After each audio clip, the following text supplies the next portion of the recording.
Hey everyone, got another weekly roundup for you today. It was again a shortened tour due to the fact that I had taken a couple of PTO days, so I was only out for 6 days. Day one was again a little bit unusual. Of course, I started in Pittsburgh, and they had me airlining to Indianapolis. To do so, I had to get on Delta Airlines and fly through Atlanta down here, and then back up to Indy. And I didn't want to go through all that it was a 5 hour drive. So I called the company and requested a rental car in lieu of airline. And due to the fact that the airplane wasn't scheduled into Indy until early evening, they approved it. On our way to Indianapolis here, got to stop for a quick gas stop and everything, and get some coffee. And well, where else would a pilot stop? The pilot, of course. Of course, they save money too, because I think the rental car is like $120 as opposed to probably $300 for airline tickets. So it's a win-win all the way around. So I start off and pick up my rental car. Now I have to apologize in advance. I don't have a mouse, so I'm using my laptop touchpad, so I might bugger my lines up a little bit, but we'll give it a shot. So we drove on I-70 there from Pittsburgh to Indianapolis, and along the way, I get a phone call that the airplane's going to be in there around 3 o'clock, and we're going to reposition to a little airport here near Kansas City, Olathe. So I get there, and my partner in crime I was flying with this week, he was already there, had the airplane ready to go, so I basically just jumped in, and we took off for Olathe. Well, en route, we get a call from the company that said, hey, we want you to divert to MKC, which is Kansas City Downtown Airport. So we divert and land here. Well, so as we call them back to find out what the story was, the forecast was for ice and snow overnight. Excuse me, not snow, but ice and frost in Olathe. And there is no de-icing equipment or a hangar available in Olathe. So what they wanted to do was have us go into Kansas City. That way, if we were to have snow and ice in the morning, we could the passengers could simply drive up to Kansas City, and we could depart from there because it's not that far of a drive. And in hindsight, that's what we ended up doing. But so we got there, waited on a shuttle for quite some time. It was very frustrating because we had because originally what they wanted to do, they wanted us to get up real early to see if we could fly over to Olathe. Basically for a 7 a.m. out of Olathe, which means we got to arrive Olathe at 6 a.m., which means that we got to depart MKC at about 5:30, which means that we have a 4:30 show. Something like that. But here's a little video about spending the night in Kansas City. Downtown Kansas City, from the 35th floor of the Sheraton in downtown Kansas City. Nice evening here. A little chilly. Overall pretty good though. But 4 o'clock's going to come early, so there you go. Good morning. As we head down at 4 o'clock to go flying. Yay! So we get there in the morning, and sure enough, there's low ceilings and clouds with forecasts for icing. So we didn't want to fly over to Olathe and then end up with ice on the wings that we couldn't remove. So the company opted to have the passengers just drive up to Kansas City. So that's what they did. They came up, and we ended up departing about on time, maybe a little bit late, 7:15, 20 maybe. And we flew, it was a full boat, 7 passengers, down to, I don't know how to do this because I don't have a mouse. I'm just going to guess. Maybe, I'm probably way off here. I think it's over here. It's Guymon, Oklahoma. Whoop. Let's see how close I am. It was in the middle of nowhere. And I know it was GUY. So we'll zoom in here. I'm probably way off. Ah, look at that. Oh, I'm good. Oh, I am good. You're good, you. So we flew into Guymon, and the forecast for Guymon was like 4,000 overcast, visibility's in the 4 range, no precipitation. So as we're coming in, it's an uncontrolled airport. As we're descending, we picked up the AWOS, and it was they were calling it 1,000 over, I think. Winds out of the north at like 15, visibilities in the I don't recall, 2 to 3 range. So like, huh. So there was to the north, I believe it was just an RNAV approach to LPV minimums, which were 250 feet AGL. So we set up for that, and we shot that approach, and believe it or not, we were right down to minimums when we got the runway and landed, and it was snowing. Now, it was kind of a snow, sleet. Yeah, it was a snow. When we landed, it was a snow. Very light snow, but you could tell it was starting to stick to the ground, and I kind of looked at my flying partner and commented that, I wonder if they have deicing equipment available. So we taxied back in, and we unloaded our passengers and got them on their way. And we had to a quick turn to head up to Denver. So we were getting fuel and requesting de-ice. And they go, oh, yeah, we have de-icing. I said, all right, yeah, let's go ahead and get it out here. Well, the guy comes out with a bug sprayer with some, I believe it was some Type 1, not unheated or anything. And at this point, we were getting ice pellets. And the particular aircraft I fly is not, you can't fly with any any kind of frozen precipitation like ice pellets or freezing rain or anything like that. So we were effectively done anyway, but I told him to put the bug sprayer away.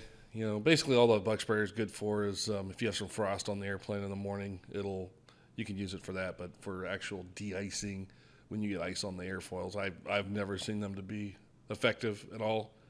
I don't even waste my time with them. But here's a little video of what it looked like when we were in Guymon. Well, we're in Guymon, Oklahoma. We were supposed to leave here and head up to Denver right away. But the problem, I don't know if you can see it on the camera, is, and if you can see it here kind of coming up on the wing here, and you see that? Well, they don't have any de-icing equipment. So we are effectively done until it warms up. There's really no other way to do it. So as you can see, here's a brave soul. He's going to take off regardless of the conditions. That's all right. To each his own. But we are going to wait until we are free of snow, ice, and contaminants, because that's how we do it. So we determined that we were going to have to wait. Just in the forecast, this was at like what, 8:30, 9 o'clock in the morning. The forecast was for it to heat up to above 40 by noon. So we decided to just wait it out, and went and grabbed some lunch. And lunch looked a little something like this. So if you're ever in Guymon, Oklahoma, and you need chicken, here's a big chicken. Here in that place. That's a big chicken. Good chicken. Good lunch. So we got back from lunch, and the temperature had risen up. It was, I don't know, 39, 40, something like that. Went out and checked the wing. Sure enough, it was just water at that point. There was nothing frozen to it. So we called the company and said we're good to go, and they're immediately go to Denver, and then you're going to go to somewhere in Wisconsin. I don't remember, but So we sure enough, we fire up a go. We already had fuel because we had fueled before, and we headed up to Denver Centennial Airport, the old Arapahoe. And when we arrived there, as we're getting our ducks in a row for the next trip, I noticed that there was no flight. We had no flight plan, and we had no trip sheet in our Blackberries that were to give us all the trip details. All that information had disappeared. So I called dispatch and queried them as to where our information was, and we were informed that there was another crew there who had another airplane that had broken, and that they were going to take the trip on our airplane, which actually did make sense considering we were going to start pushing up against our duty day, within like an hour and a half. So it just made more sense to have a fresher crew take the trip. So they walked up almost immediately after that phone call, and we got our stuff off. They put theirs on, and so we headed to the hotel. Probably nice. It was early, maybe 3-ish in the afternoon. So we got a good night's rest after our short night there in Indianapolis. And the next day we came out to our new airplane, which the one that the other crew had that had maintenance overnight, and from there, we actually, they weren't quite done with it. So we ended up taking about an hour and a half delay on our trip because of waiting on maintenance to get the airplane finished up. So from there, we flew up to Eagle, Colorado. And we picked up, let's see, what was it? One person, I believe it was. And we flew him to Teterboro. So, you know what? I completely forgot to draw my lines as I was talking here, didn't I? So we'll just do it real quick here. We're going to go up to Denver from Guymon. There we go. Centennial, we'll call it there. And Guymon to APA. And then from APA, we're going to go up to Eagle, which is somewhere right around there. So that's APA to G. And then we picked, like I said, this one gentleman, and we flew him to... Actually, no, I'm sorry. It was two people. I believe it was a husband and wife. And we flew them out here to Teterboro, New Jersey. You got to love Teterboro, right? Fred the pilot, you always go to Teterboro every week. Yeah, I know. I do. Multiple times, it seems like. So we're going to guess and say Teterboro's somewhere right around in there. I don't know. That's good. So Eagle to Teterboro. Now, when we landed in Teterboro, we already knew we had a trip to Dallas. It was kind of a long day. And we had like a 2-hour layover, I want to say, in Teterboro. Well, because we were a little bit delayed out of Eagle, and our passenger in Teterboro was early. As soon as we landed there, the new passenger was there ready to go. Fortunately, we were able to turn around relatively quickly, even considering that the ramp was just crazy. I hadn't seen Teterboro that busy in quite some time. They were packed. So we actually did pretty good getting turned around. And from there, we took her on down to the Dallas Love Airport. So we'll call it right there. And enjoyed that trip. It was kind of nice and smooth. And I think we landed at about 9:30 local time. And again, had a really short night. I think we had like a 9 a.m. Show time in the morning.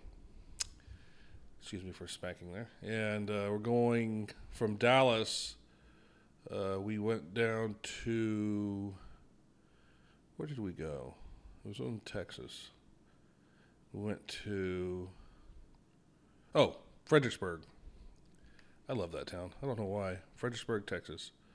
It's down here by San Antonio. There's Kerrville. And there it is, Fredericksburg. So we're going to grab our line and go down to Fredericksburg. If you're ever in Fredericksburg and get the opportunity, there's a hotel that's right on the airport. I mean, literally, like on the taxiway. It's called the Hangar Hotel. It's really neat. It looks like an old hangar that had been converted into a hotel, but actually it was built purpose built to be a hotel to look like a hangar. Very neat, nice people. It's kind of unique. Highly recommended. I spent 2 nights there, I believe. It was quite a bit of fun. So that was DAL to Tango 82. And then in Fredericksburg, we picked up a nice lady, and we flew her all the way up to Abilene. No, I disregard. Amarillo. Amarillo by morning. And I was hoping we were going to stay there. And I've never been to the Big Texan. Where is Amarillo? Why can't I find it? I've never been to the Big Texan. I think it's in Amarillo. There it is. And so I kind of wanted to go there for lunch just to check it out. Not that I would attempt the, 60-ounce steak, but it'd be fun. I think Amarillo, AMA? I don't know. Sounds good. So we got there. We had dropped her off, and we had a little bit of a wait, maybe an hour and a half. And then from there, we repositioned empty. Ugh, it's a long one. Up to Sacramento, California. And boom. Got there, and again, we're supposed to have a little bit of a wait, like maybe an hour and a half, 2 hours. And we just sat down. We had our little lunches and our grilled salmon and lettuce. And we're going to enjoy our lunch. And we got a message from dispatch. Passengers will be there in 15 minutes. So, great. Although we really don't mind leaving early. But just never fails as soon as you sit down to eat. You get a phone call. So that was fine. So we ended up taking them, and I think it was another full boat, 7 people, and just flew them down to LAX in Los Angeles. So SMF to LAX. I think I forgot the name of the last one. Well, so that was where we finished up. There was another crew there, actually another pilot. The guy I was flying with, he wasn't going home yet, so there was somebody there to replace me on day 7. This was day 7.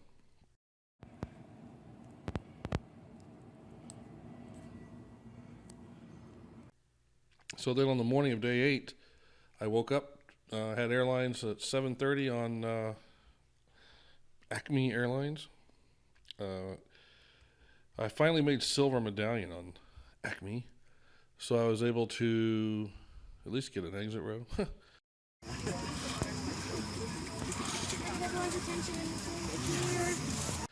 And went down to Atlanta. And then changed planes and came up to home again, Pittsburgh, and drove home. So that was it. It really wasn't, had a couple of short nights, but it wasn't a crazy week like some. It's just a lot of long flights, as you can see, 2.5, 3 hours, which in this airplane, oh, man, it's kind of small up there, especially for a bigger guy like myself. You get kind of cramped, and there's really not a lot of places to go to stretch out. Well, anyway, guys, I appreciate you watching and subscribing, and I'm really starting to enjoy making these. I hope that you guys enjoy them. And if you have any suggestions for videos, what you might like to see, let me know. I'm still kind of struggling with, I'd like to put out, 2 or 3 videos a week, but I'm struggling with content ideas that, would be interesting and, fall within my guidelines of, not getting myself in trouble. So take care, and we'll talk to you next time.